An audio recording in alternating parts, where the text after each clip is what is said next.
Today we had the pleasure of having Superintendent Nikolai Vitti from the Detroit Public Schools Community District up for a kind of a review of what's happened since a historic investment that we made a year and a half ago, over $750 million. Brought him up before a joint committee of the K-12 House of Propes as well as Education Reform Committee to just give us a review how he's 6 months into the job, how things are going, how's it all working out. And one of the things that we started out with is there's a variety of issues that they continue to disregard the law, primarily being one of an A to F accountability system, another that includes merit pay for teachers, another one regarding deed restrictions that we have eliminated, made unlawful.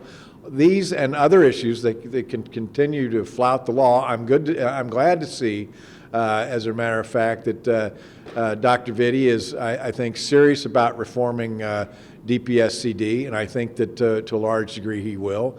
And there's some good things happening, but at the same time, there's some troublesome aspects of his early tenure that we're concerned about. Not only myself, but Representative Garcia and others as well on the committee had some concerns that we tried to hear today, and I think did not get a satisfactory response on a number of those issues. And with a little more clarification, I'd ask Representative Garcia to address those. Yeah, I think today was a good chance to hear from Dr. Vitti about what is happening in the district. However, there were some glaring things that we're highly disappointed about. As the author of some of that legislation that we passed, we specifically put things into the bill to address the academic performance of the school district.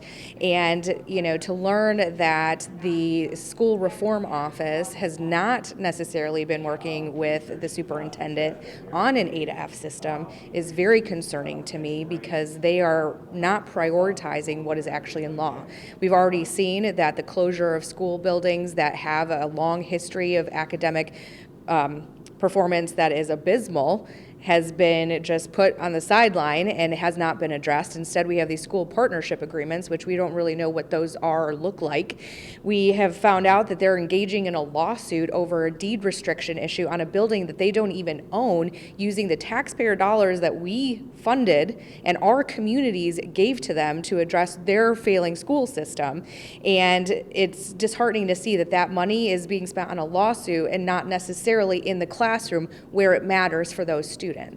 And so, this is, I hope, a start of a conversation that we're going to have with the district. I think it's incumbent upon us to hold them accountable for not only the legislation and the state statute that is now law, but also for our taxpayers who actually footed the bill to take care of the district and to improve the academics and the financial health of the district. So I commend Chairman Kelly for holding the hearing today. There were a lot of questions that remain unanswered, and I think over the next couple of months, we're going to do some further digging to make sure that we get the answers that we want, not only of the superintendent, but also of the state superintendent, to see what their what their role is in responsibly fulfilling the obligations of the law. And so I think that we are going to go ahead and ask those tough questions and hope we get the answers for all of our taxpayers in Michigan.